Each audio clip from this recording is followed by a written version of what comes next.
Starting the video now. Okay, I have started. So previously we have seen the config to file. There is other way to config the file by using the tables. How to means I'll just show with this table with the EMP one. It's same like, but instead of giving XML you will be using a table. So I'll just connect to the collection. I'll just add a new one. Go to next.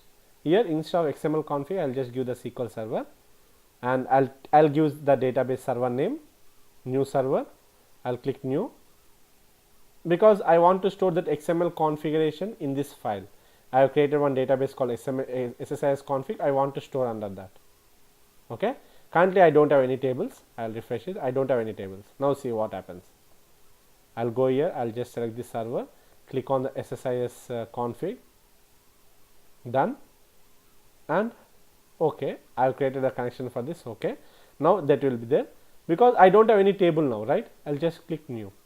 Automatically the structure will be this way. Automatically the structure will be created with the configuration filter, configured value, package path and configure value type. Okay. And see the configuration filter you need to give it here.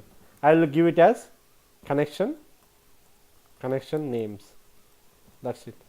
Go to the next.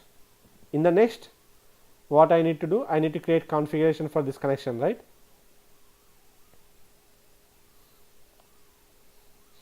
Badhan SQL server. I can just give connection for AW because this Badhan SQL server is nothing but I am storing that config for on this server, right? That is a server name, but I want to store for AdventureWorks properties connection string, and I want to store it for EMP properties connection string. That's it. Now click next. Whatever the name, it's okay. Finish. Done. Click close. Now automatically the table will be created here. See, when I refresh it. When I refresh the table, now the table will be created here. See, if I open this table, select top 1000, see, now connection name is same. See, you can see that configuration value. Now if you want to change the value, you need to change it here. Data source and initial catalog. And after that, see here, previously in the XML, you can see what you have seen in the XML. It is shown here, package dot connections, right? Package dot connections, emp dot properties connection string. The same thing you can see in the table. See, instead of that XML, it is stored in the table. See, it is a value. If you want to change, you can change the value here.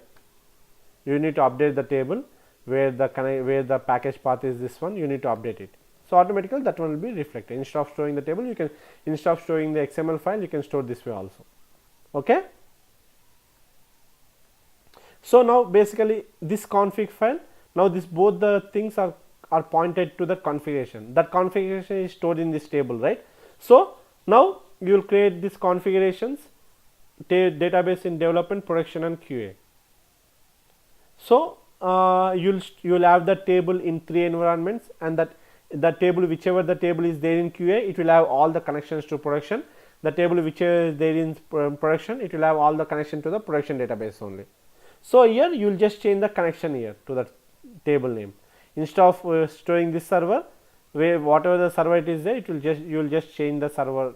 You will just change the server properties. That's it. Okay.